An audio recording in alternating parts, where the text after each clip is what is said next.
नमस्कार दोस्तों, आज हम जानेंगे कि ट्रेडिंग क्या है। ट्रेडिंग का हिंदी अर्थ होता है व्यापार। व्यापार यानी कि हम किसी भी चीज को 5 रुपए में खरीद कर उसको 10 रुपए में बेचें, या फिर मार्केट का जब रेट गिर जाता है उसको 2 रुपए में बेचें। तो जो है हमारा प्रॉफिट है, लॉस है, वही एक तरीके का ट्रेडिंग बोला जाता है, व्यापार होता है। ठीक है, यही चीज शेयर मार्केट में भी होता है। हम 2 रुपए के शेयर को खरीद के 10 रुपए का बेचते हैं। कभी कभी वो 2 रुपए का शेयर 1 रुपए भी हो जाता है, तो हमारा लॉस हो जाता है। ठीक, अब देखिए, ट्रेडिंग और इन्वेस्टमेंट दोनों अलग अलग चीज़ें हैं।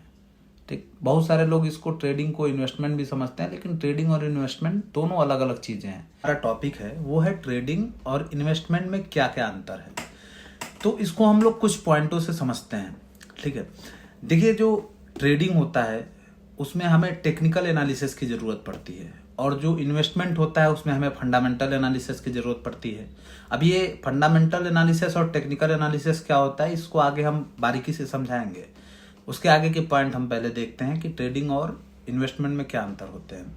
दूसरा जो होता है, ट्रेडिंग जो होता है वो हाई रिस्क का गेम होता है। कम समय में हाई रिस्क में आप पैसा अर्न करते हैं।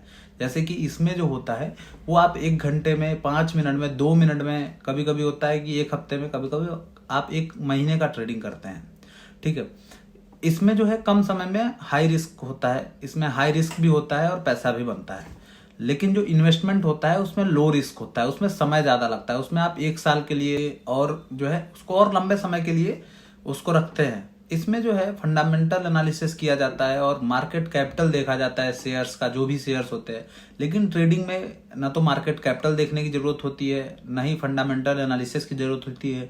ट्रेडिंग में जरूरत होती है टेक्निकल एनालिसिस की, प्राइस एक्शन समझने की। ठीक है, इसमें हम तुरंत प्राइस एक्शन को समझते हैं और हमें लगता है कि प्राइस एक्शन इस डायरेक्शन में जाने वाला है, तो उस डायरेक्शन में हम जो है शेयर्स को बाई या सेल करते हैं और हम उसमें प्रॉफिट कमाते हैं। लेकिन इन्वेस्टमेंट में अलग होता है। इन्वेस्टमेंट में आपका जो है शेयर को होल्ड करते हैं, उसमें हम लोग ये देखते हैं कि जो है मार्केट आगे हो सकता है, मार्केट में ये शेयर आगे काफी जो है अच्छा रिस्पॉन्स करे, इसलिए उसको हम लोग 1 साल, 2 साल, कभी कभी 5-5 साल के लिए, कभी कभी 10-10 साल के लिए होल्ड करते हैं। आज के लिए बस इतना ही। मिलते हैं नेक्स्ट वीडियो में, जिसमें हम जानेंगे कि ट्रेडिंग के कितने प्रकार होते हैं। करने वाले हैं ट्रेडिंग कितने प्रकार के होते हैं। मुख्यतः ट्रेडिंग 4 प्रकार के होते हैं, जिसमें से पहला होता है स्कैल्पिंग। स्कैल्पिंग में क्या होता है कि हम किसी भी स्टॉक को 1 से 2 मिनट या 5 मिनट के लिए होल्ड करते हैं और फिर उनको जो है बेच के प्रॉफिट बुक कर लेते हैं। जो दूसरा प्रकार है हमारे ट्रेडिंग का है वो है इंट्राडे। इंट्राडे में क्या होता है कि जो है हम किसी भी स्टॉक को 1 घंटे, 2 घंटे, 3 घंटे के लिए होल्ड करते हैं और मार्केट बंद होने से पहले जो है उसको बेच देते हैं और प्रॉफिट बुक कर लेते हैं। जो हमारा तीसरा ट्रेडिंग का प्रकार है वो है आपका स्विंग ट्रेडिंग। उसमें क्या होता है कि हम 1 वीक के लिए जो है 2-3 दिनों के लिए जो है स्टॉक को होल्ड करते हैं और फिर उसमें जो है उसको बेच के प्रॉफिट बुक कर लेते हैं।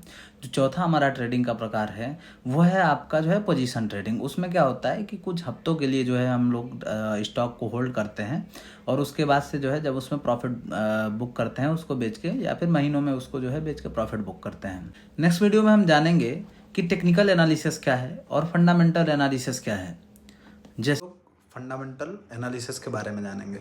फंडामेंटल एनालिसिस क्या होता है। फंडामेंटल एनालिसिस में हम लोग किसी भी कंपनी के जिसमें हम लोग इन्वेस्ट करने वाले हैं उसके बिजनेस मॉडल को समझते हैं, उसके बिजनेस मॉडल को समझते हैं, उसके कैपिटल को समझते हैं, कंपनी की फ्यूचर में ग्रोथ है या नहीं है ये चीज़ देखते हैं, पी रेशियो चेक करते हैं कंपनी की, और तो और फाइनेंशियल जो है उसका एनालिसिस करते हैं कंपनी का, उसका बिजनेस मॉडल को समझते हैं, तथा और भी बहुत सारी चीज़ें हैं जो कंपनी की डेप्थ में उसको समझा जाता है, ताकि जो है लॉन्ग टर्म में ये कंपनी आगे ग्रोथ करेगी या नहीं करेगी। फ्यूचर मॉडल को समझते हैं।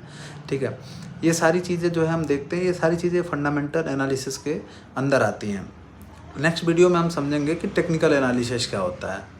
ठीक है, जय श्री राम दोस्तों।